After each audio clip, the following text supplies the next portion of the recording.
सुप्रभात बच्चों, कैसे हो आप सभी। मैं आशा करती हूँ आप सभी स्वस्थ होंगे और खुश होंगे अपने घर पे। बच्चों, आज हमारा जो नया प्रकरण है, नया टॉपिक है, उसका नाम है वचन। तो आज हम किसके बारे में पढ़ेंगे? वचन के बारे में। आइए देखते हैं। उसके पहले मैं आपको एक पिक्चर दिखाती हूँ और उसमें हम देखते हैं क्या क्या चीज़ें हैं। आप देख रहे हो इस पिक्चर को? इसमें बहुत सारे क्या हैं? 5 बच्चे हैं, 5 बच्चे हैं इसमें। और उन्होंने क्या लगा रखी है? टोपियाँ लगा रखी हैं और एक केक है। ऐसा लग रहा है किसी बर्थडे की पिक्चर है ना? किसी के जन्मदिन की पिक्चर है। तो बच्चों, आप इसमें देख रहे हो, मैंने बोला केक, टोपियाँ, मोमबत्तियाँ, मिठाइयाँ, लेकिन यहाँ पर एक ही गुलदस्ता है। गुलदस्ता कितना है? एक है ना? और सभी बच्चों ने टोपियाँ लगाई हैं। तो टोपियाँ अगर देखें तो कितनी हो गई? 5 हो गई। तो इसको हम क्या बोलेंगे? टोपियाँ। तो इसी तरह से हमने पिक्चर में देखा, इस चित्र में हमने देखा कि जो चीज़ एक होती है उसको हम अलग तरीके से पढ़ते हैं और जो चीज़ एक से ज़्यादा होती है उसको हम अलग तरीके से पढ़ते हैं। तो इसका मतलब क्या हुआ? इसको हम जानेंगे कैसे? कैसे जानेंगे कि अगर एक से ज़्यादा है तो उसको क्या बोलेंगे और अगर एक है तो उसको कैसे बोलेंगे? इसको हम सीखेंगे कैसे? इसके लिए हमें पढ़ना पड़ेगा वचन। ये जो हमारा नया प्रकरण आया है, नया टॉपिक आया है हिंदी का व्याकरण भाग का, उसका नाम है वचन। तो अब हम आगे वचन के बारे में पढ़ेंगे कि वचन क्या होते हैं, है ना? आइए देखते हैं। सबसे पहले हम देखेंगे वचन की परिभाषा। अब हम क्या देखेंगे? वचन की परिभाषा। शब्दों के जिस रूप से प्राणियों, वस्तुओं आदि की एक या अनेक संख्या का ज्ञान हो उसे वचन कहते हैं। क्या कहते हैं? वचन कहते हैं। और अनेक संख्या, वचन यानी संख्या का ज्ञान जहाँ पर होगा वहाँ पर आपका क्या आएगा? वचन होगा। वचन यानी संख्या। और संख्या कितनी हो सकती है? एक या अनेक। एक भी संख्या हो सकती है और अनेक भी संख्या होती है। तो संज्ञा के जिन शब्दों से हमें उसके एक या अनेक होने का पता चलता है उसे हम वचन कहते हैं। और इसके साथ ही आप देखोगे आपके भी घर में बहुत सारी चीज़ें होंगी। अगर आप जिस जगह पर बैठे हैं, कमरे में बैठे हैं, हो सकता है वहाँ पर एक अलमारी हो लेकिन कुर्सियाँ कई सारी हों, है ना? तो बहुत सारी चीज़ें एक या एक से ज़्यादा होती हैं और उसको समझने के लिए, उसको जानने के लिए हमें किसका अध्ययन करना पड़ेगा? क्या पढ़ना पड़ेगा? वचन। तो आइए देखते हैं आगे कि वचन कितने प्रकार के होते हैं। वचन के होते 2 प्रकार। एक अनेक पर करो विचार, यानी कोई भी चीज़ एक हो सकती है या फिर एक से ज़्यादा हो सकती है।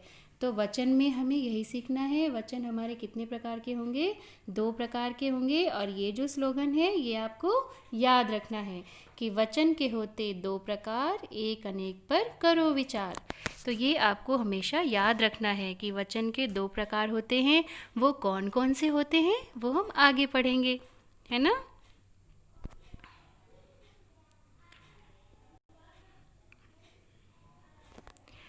पहला आ गया एक वचन। शब्द के जिस रूप से वस्तुओं के संख्या में एक होने का पता चलता है उसे एक वचन कहते हैं। जैसे तारा, पत्ता, डाली, चिड़िया आदि, है ना? जहाँ पर शब्द के जिस रूप से कोई भी वस्तु है उसकी एक संख्या, उसके एक होने का पता चले। जैसे किसी के पास एक कलम है या उसके पास एक हाथ में उसकी एक पुस्तक है या फिर एक मकान है या फिर एक चूल्हा है या फिर एक सोफ़ा है। कोई भी एक चीज़ जहाँ पर होगी वहाँ पर हम एक वचन का प्रयोग करेंगे। जिस रूप से हमें वस्तुओं के सिर्फ एक ही होने का ज्ञान होता है कि वो वस्तु कितनी है? एक है। आप पिक्चर में देख सकते हो यहाँ पर इन्होंने क्या पकड़ा है? एक किताब ली है हाथ में, है ना? और यहाँ पर एक बच्चा है जो खेल रहा है, बहुत सारे बच्चे नहीं हैं। और ये एक ही चिड़िया है जो उड़ रही है। अगर इसी के साथ बहुत सारी चिड़िया उड़ेंगी तो क्या बन जाएंगी? चिड़ियाँ। क्या बन जाएंगी? चिड़ियाँ। उसका जो है शब्द बदल जाएगा, फिर वो चिड़िया नहीं होगी, फिर वो क्या बन जाएगी? चिड़ियाँ। अगर एक तारा दिख रहा है तो तारा हो जाएगा, अगर बहुत सारे तारे हैं तब उनको हम क्या कहेंगे? तारे। और एक पत्ता है तो हम पत्ता कहेंगे। अगर बहुत सारे पेड़ में पूरा पेड़ होगा तो क्या होगा? बहुत सारे पत्ते होंगे। डाली होगी, एक होगी, और अगर बहुत सारी शाखाएं हैं तो डालियाँ बन जाएगी, है ना। तो यहाँ पर सभी क्या हैं? पिक्चर में आप देख सकते हो सभी क्या हैं? एक एक ही हैं, इसलिए ये क्या होंगे? एक वचन होंगे, जैसे किताब, बच्चा, चिड़िया, है ना। आगे देखते हैं कि बहुवचन क्या होता है।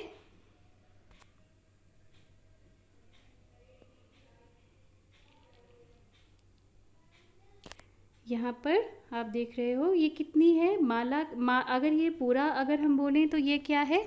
एक माला है। लेकिन अगर हम मोतियों के बारे में बात करेंगे तो यहाँ पर क्या हो जाएगा? मोतियाँ, क्योंकि मोतियाँ क्या हैं? एक से अधिक हैं। अगर एक है कोई चीज़ तो वहाँ पर एक वचन होगा, और एक से ज़्यादा है तो तुरंत वहाँ पर बहुवचन का प्रयोग होगा। और ऐसे ही हमें पता चलता है कि इसको किस तरह से हमें लिखना है। अगर ये एक है तो इसको हम माला कहेंगे। अगर हम मोती की बात करेंगे इसमें जो लगी हुई हैं तो हम कहेंगे मोतियाँ, क्योंकि वो एक से ज़्यादा है ना। और अगर यहीं पर कई सारी मालाएं होती तो हम कह सकते थे कि मालाएं, है ना। जैसे मोहन के पास एक बिल्ली है ना, और रोहन के पास 5 बिल्लियां हैं। अब मोहन के पास कितनी बिल्ली है? एक बिल्ली है। तो इसीलिए हमने यहाँ पर सेंटेंस बनाया कि मोहन के पास एक बिल्ली है, या मोहन के पास बिल्ली है। और अगर बिल्ली उसके पास किसी के पास बहुत सारी बिल्लियाँ हैं तो हम ऐसे बिल्ली है नहीं लिखेंगे, फिर हम क्या लिखेंगे कि रोहन के पास 5 बिल्लियाँ हैं। तब ये आपका बिल्लियाँ क्या हो गया? आपका हो गया बिल्लियाँ क्या हो गया? आपका बहुवचन हो गया, और बिल्ली क्या हो गई? आपकी एक वचन हो गई, क्योंकि यहाँ पर एक बिल्ली की बात हो रही है और यहाँ पर 5 बिल्लियाँ हैं, इसलिए यहाँ पर बिल्लियाँ शब्द का प्रयोग हुआ है। ठीक है, आपको समझ में आ रहा है? आगे देखते हैं। अब यहाँ पर आप देखो कि यहाँ पर एक माला है ना। हमने बात की थी मालाओं की, तो यहाँ पर एक माला है और यहाँ पर बहुत सारी मालाएं हैं, है ना। तो दोनों में आपको अंतर समझ में आ रहा है? ये एक है और ये कितनी है? अनेक है, यानी कितनी है? 5 हैं। तो यहाँ पर एक माला है और यहाँ पर कितनी मालाएं हैं? 5 हैं। तो इसलिए इसको हम कहेंगे मालाएं, क्योंकि यहाँ पर एक से ज़्यादा मालाएं हैं। ये माला है और ये क्या हो गई? मालाएं हो गई, है ना। अब आ गई आपकी बिल्ली, देखिए, है ना। तो बिल्ली है तो एक बिल्ली है, अगर एक से ज़्यादा होगी तो क्या बन जाएंगी? बिल्लियाँ। यहाँ पे 2 हो गई, इसलिए क्या बन गई? बिल्लियाँ। अब आते हैं बहुवचन पर। जिस शब्द के जिस रूप से उसके एक से अधिक होने का पता चले उसे बहुवचन कहते हैं। अब यहाँ पर आप देखो, पिक्चर में आप देख सकते हो, यहाँ पर किताब है। चश्मा तो एक ही है लेकिन किताब कितनी है? 2 है। तो हम इसको किताब नहीं लिखेंगे, हम क्या लिखेंगे? किताबें। और यहाँ पर बच्चा नहीं है, बच्चे हैं। एक बच्चा होता तो हम कहते हैं कि बच्चा स्कूल जा रहा है। अगर इसका हम वाक्य में प्रयोग करेंगे, अगर एक बच्चा होता, एक वचन होता, तो हम कहते हैं, अगर एक बच्चा होता तो एक वचन का प्रयोग होता, हम कहते हैं बच्चा स्कूल जा रहा है या बच्चा विद्यालय जा रहा है। लेकिन यहाँ पर कितने बच्चे हैं? चलो काउंट करते हैं। 1 2 3 4 5 6 6 बच्चे हैं, है ना। 6 बच्चे हैं, इसलिए हम कहेंगे बच्चे विद्यालय जा रहे हैं, क्योंकि इन्होंने बैग लिया है ना, देखो, पेंसिल लिया है, पेन लिया है। तो ये सारे बच्चे कहाँ जा रहे हैं? विद्यालय जा रहे हैं, है ना। इसीलिए ये क्या है? बहुवचन है। आगे देखते हैं। बच्चों, ये आपकी पुस्तक में दिया हुआ है, इसका भी उदाहरण हम देखेंगे थोड़ा सा, है ना, समझने के लिए, क्योंकि जिससे आप अपनी पुस्तक पढ़ें तो आपको समझने में आसानी हो जाए। मैं एक हूँ। जब आप अपने लिए प्रयोग करते हैं, आपकी माता जी पूछती हैं कि ये किसकी पुस्तक है, आप कहते हैं ये मेरी पुस्तक है, या मैं विद्यालय जा रहा हूँ, है ना, या मैं खेलने जा रहा हूँ। जब आप सिर्फ अपने लिए बात करते हैं, अगर आप अपने भाई बहनों के साथ जाते हैं तब आप क्या कहेंगे, हम खेलने जा रहे हैं। तो हम किसके लिए प्रयोग होता है, अनेक के लिए, है ना। एक वचन से वस्तु के एक होने का पता चलता है और बहुवचन से वस्तुओं के अनेक होने का पता चलता है। अब देखते हैं कौन कौन सी बातें ध्यान देने योग्य हैं। हिंदी में कुछ शब्दों के वचन नहीं बदलते हैं, कुछ शब्द होते हैं जिनके वचन नहीं बदलते हैं। आदर का भाव दिखाने के लिए क्रिया में हमेशा बहुवचन का प्रयोग किया जाता है। सोना, दूध, पानी आदि शब्दों का प्रयोग एक वचन में होता है हमेशा।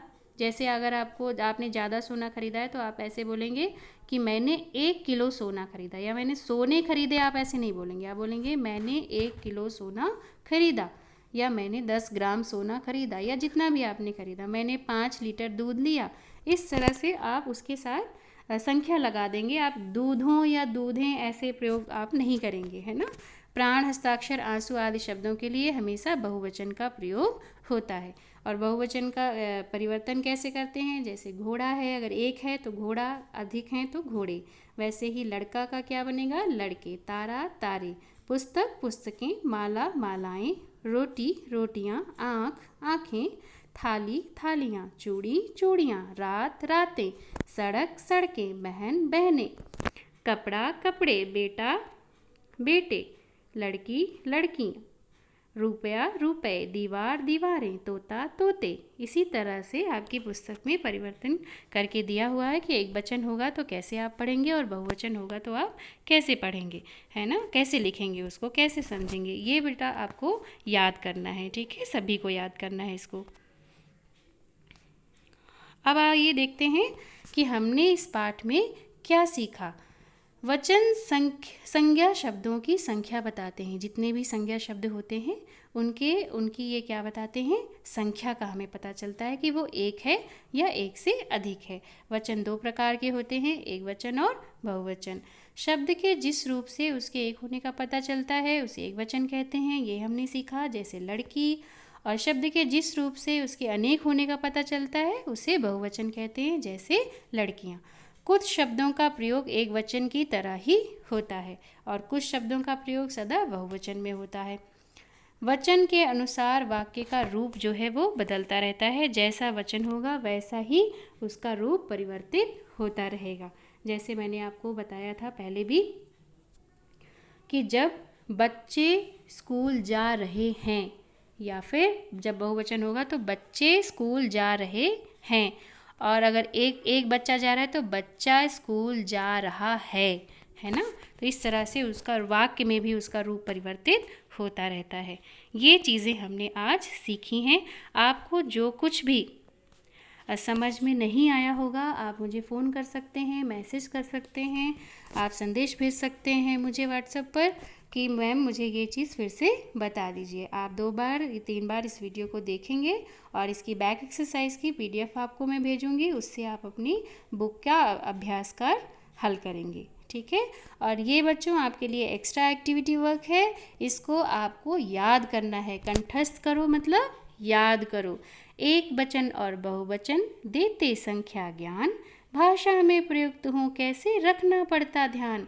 भाषा तभी सार्थक होती जब हो उसका मान, शुद्ध रूप भाषा का होता जब हो वचन का ज्ञान। तो ये आपको इसी तरह से लय में याद करना है, कंठस्थ करना है। शुक्रिया बच्चों, बहुत बहुत थैंक यू। आपको अच्छे से पढ़ना है, ध्यान से पढ़ना है, और जो भी समझ में ना आए उसको पूछना है। थैंक यू, शुक्रिया, धन्यवाद।